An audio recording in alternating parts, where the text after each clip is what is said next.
Hello students. आज हम जो टॉपिक कर रहे हैं वो है electrostatic potential for a charge distribution.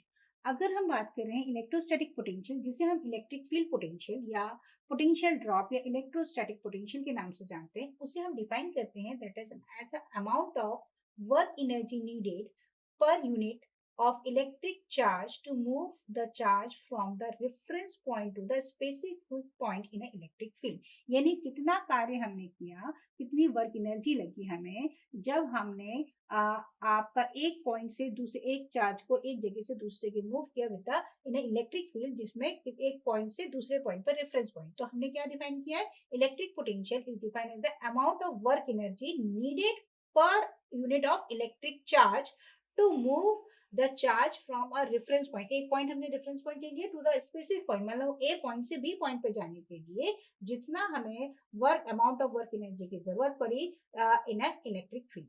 ठीक है, तो वो कहलाता है हमारा इलेक्ट्रोस्टैटिक पोटेंशियल। तो इलेक्ट्रोस्टैटिक पोटेंशियल जो है वो आपका कंटिन्यूस डिस्ट्रीब्यूशन के लिए, चार्ज डिस्ट्रीब्यूशन के लिए भी हो सकता है और नॉन कंटिन्यूस चार्ज डिस्ट्रीब्यूशन के लिए हो सकता है।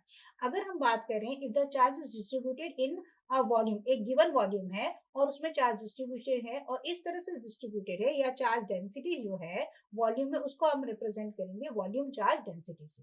ठीक है, if a charge is distributed in a line तो हम उसको रिप्रेजेंट करते हैं लैम्डा से, है ना। If a linear charge density से भी हम कह सकते हैं। और अगर हम सरफेस में बात करते हैं चार्ज के डिस्ट्रीब्यूशन के लिए तो हम उसे रिप्रेजेंट करते हैं सिग्मा से। तो अभी हम पहला केस देख रहे हैं, if a charge is distributed in a volume non continuous charge distribution है, मतलब चार्ज एक जैसा पूरी जगह नहीं फैला हुआ है, तब क्या है? तो अगर हम एक कंसीडर कर लें, एक हमने पॉइंट चार्ज कंसीडर किया है, लेट अस सपोज एक क्यू पॉइंट चार्ज मैंने कंसीडर किया है और मैं जिस पॉइंट से उसे देखना है एक रेफरेंस पॉइंट, वो मेरा ये है इस पॉइंट पे। ठीक है, अब वहां पर जो पोटेंशियल डेवलप हो रहा है वो हमें let us suppose we potential वहां पर डेवलप हो रहा है और इस यहां से यहां तक का डिस्टेंस कितना है? आर है, पोजीशन वेक्टर। अगर हम डिस्टेंस के बारे में मैग्नीट्यूड में बात करें दैट इज आर।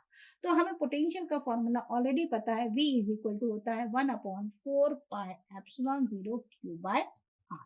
ठीक है, आर आपका डिस्टेंस हो गया।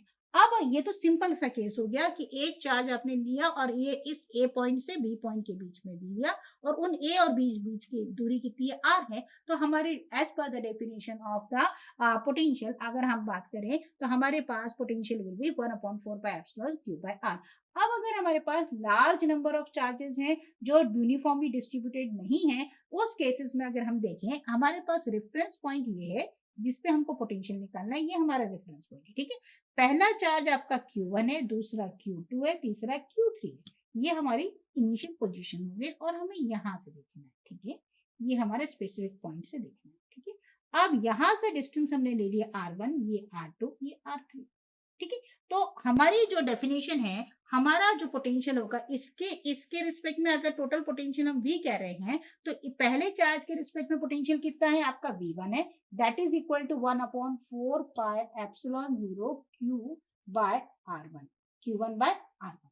ठीक है, दूसरा V2 इज इक्वल टू कितना हो जाएगा इसके रिस्पेक्ट में? That is charge Q2, that is 4 pi epsilon 0 Q2 by R2। तीसरा चार्ज है आपका Q3, उसके रिस्पेक्ट में पोटेंशियल डेवलप जो होगा वो 1/4 pi epsilon 0 Q3 by R3।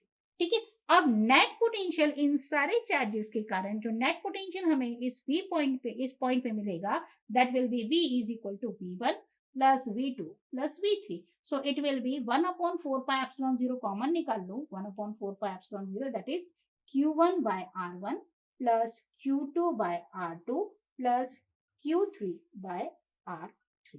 ठीक है, अब इससे ज्यादा चार्जेस हो, ठीक है, और चार्जेस हो 100, 50, 1000 चार्जेस हो, तो हम क्या करेंगे? ऐसे डॉट डॉट लिखना भी लिख सकते हैं, पर हम अगर उसको ढंग से लिखें तो हम इसे समेशन का साइन यूज करेंगे। तो we can write it down as 1/4 pi epsilon 0 summation I is equal to 1 to n, that is QI divided by R।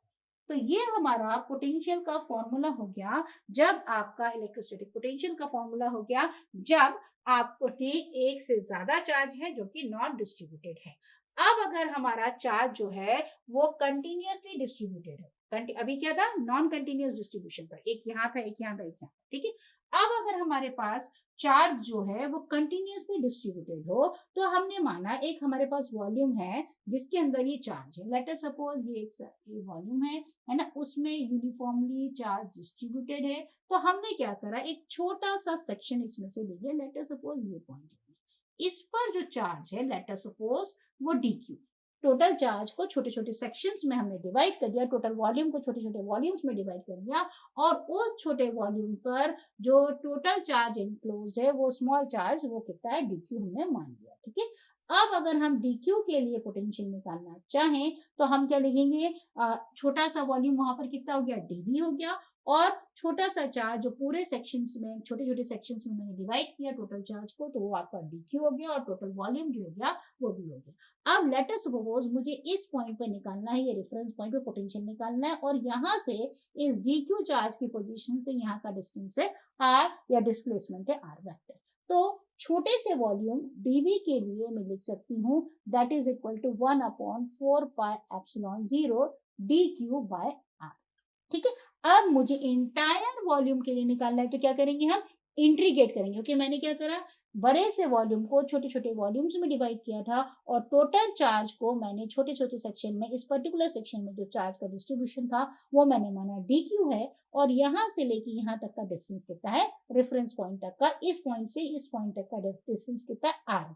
तो अब हम क्या करेंगे, दोनों साइड को इंटीग्रेट कर दें, तो it will be integration of dv is equal to 1/4πε0 integration of dq by r, ठीक है। तो ये आपका total volume will be 1/4πε0 integration of dq by r।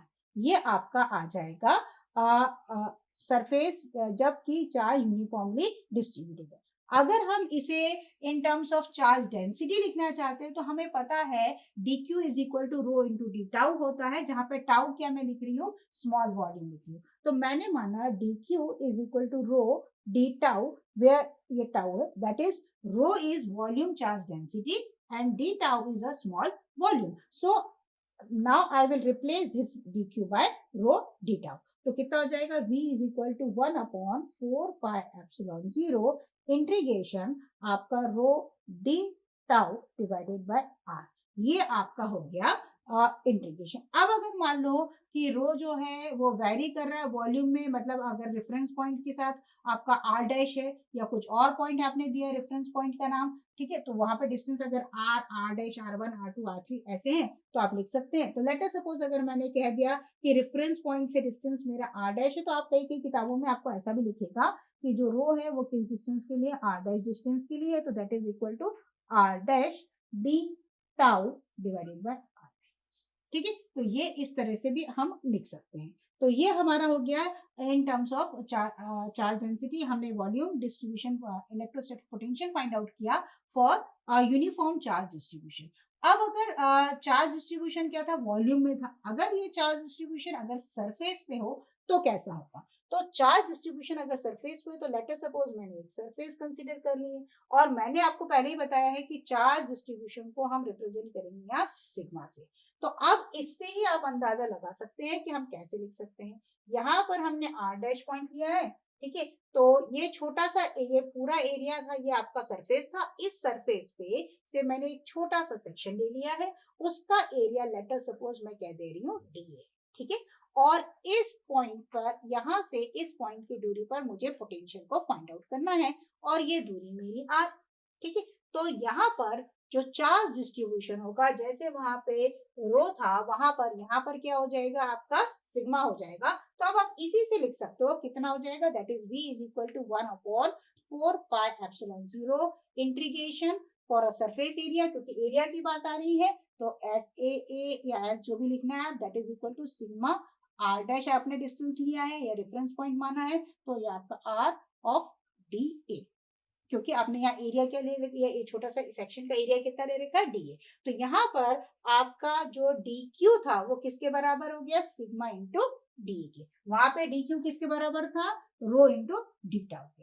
अब अगर आप लीनियर चार्ज डिस्ट्रीब्यूशन की बात कर रहे हो, तो लीनियर चार्ज डिस्ट्रीब्यूशन में जो आपका सिग्मा है उसकी जगह क्या आ जाता है, लैम्डा। तो लीनियर चार्ज डिस्ट्रीब्यूशन मतलब ये लाइन है, इसमें से छोटा सा सेक्शन में ले लूं तो इसको मैं डीएल कह सकती हूँ, और यहाँ पर चार्ज डिस्ट्रीब्यूशन को रिप्रेजेंट करते हैं हम लैम्डा से। तो इन दैट केस अगर आप पोटेंशियल निकालना चाहते हैं, लेट अस सपोज इस डिस्टेंस से यहाँ से, इस पॉइंट से यहाँ पर, और v ये डिस्टेंस r है, तो आप लिख सकते हैं v of r position vector that is equal to 1/4 pi epsilon 0 line integration lambda of r, r dash जो भी आपका रेफरेंस पॉइंट है वो ले लीजिए, divided by r into dl।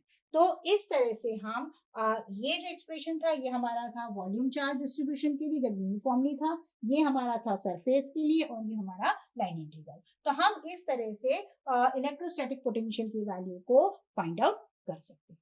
Thank you for watching.